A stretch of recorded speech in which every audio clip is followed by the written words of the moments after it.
ظاہر ہے کہ جس طرح مرتب اور جلسے اس طرح آج کل ہوتے ہیں، دور رسالت مآب میں اس طرح کا تو رواج تھا ہی نہیں۔ اب جتنے بھی مسالک اور مذاہب کے اندر ہوتے ہیں، پروگرام ہیں، جلسے ہیں، تقریبات ہیں، جلوس ہیں، تو اس طرح کا سٹائل اس دور میں تو یقیناً تھا نہیں۔ مرور زمانہ کے ساتھ جو یہ چیزیں آ گئی، لیکن روح اگر وہی ہے تو اختلاف نہیں ہے۔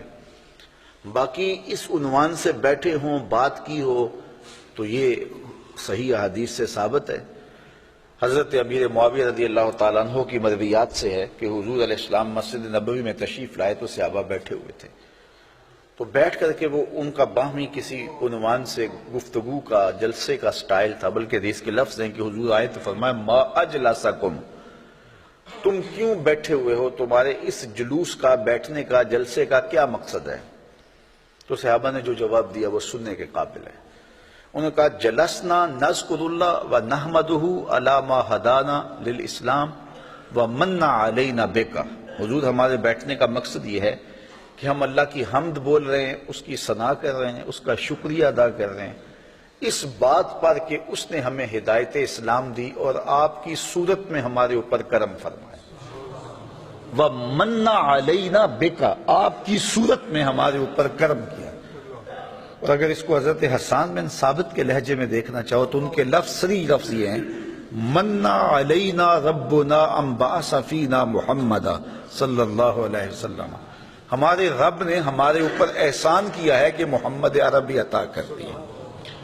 اور اگر اس کا اردو میں منظوم ترجمہ چاہو تو یہی ترجمہ ہوگا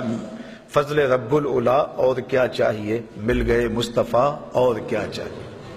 من علینا ربنا ام بعث فینا محمد، تو انہوں نے کہا کہ ہم اس پر اللہ کا شکریہ ادا کر رہے ہیں کہ اللہ نے آپ کی صورت میں ہمارے اوپر احسان کیا ہے۔ جب صحابہ نے یہ بات کہی تو حضور مسکرا کے گزر جاتے، کہتے کہ اچھا کام ہے، اور اگر اچھا نہیں تھا تو روک دیتے، لیکن حضور فرمایا کیا صحابہ تم اس بات پہ قسم اٹھا سکتے ہو کہ اسی لیے بیٹھے ہو؟ تو صحابہ کو حیرت تو ہوئی ہوگی کہ اس بات پر قسم لینے کا کیا مقصد ہے، لیکن حضور نے کہا تو انہوں نے برجستہ عرض کی حضور ہم اللہ کی قسم اٹھا کے کہتے ہیں اسی لیے بیٹھے ہو۔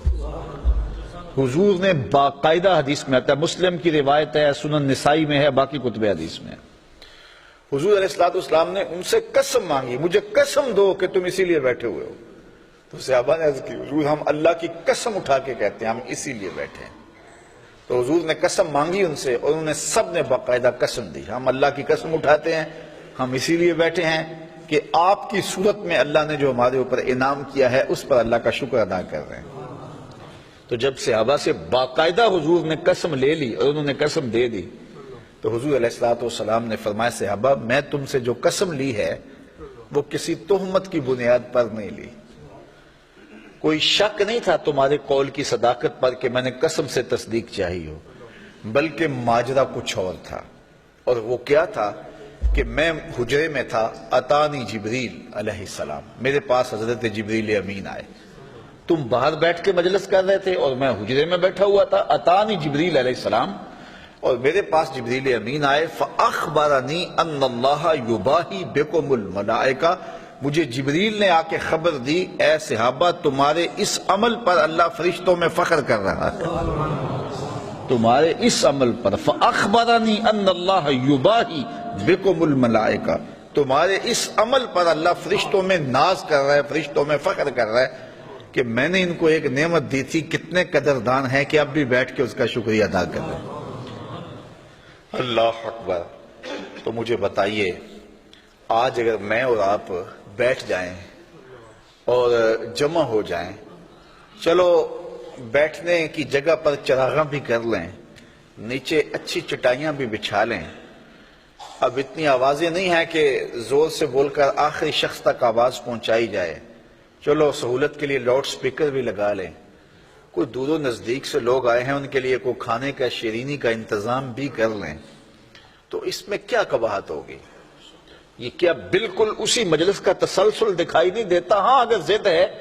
تو اس پر بڑی باتیں کی جا سکتی ہیں اور کی بھی جاتی ہیں، لیکن اگر ضد نہیں ہے، انصاف کی نظر سے دیکھا جائے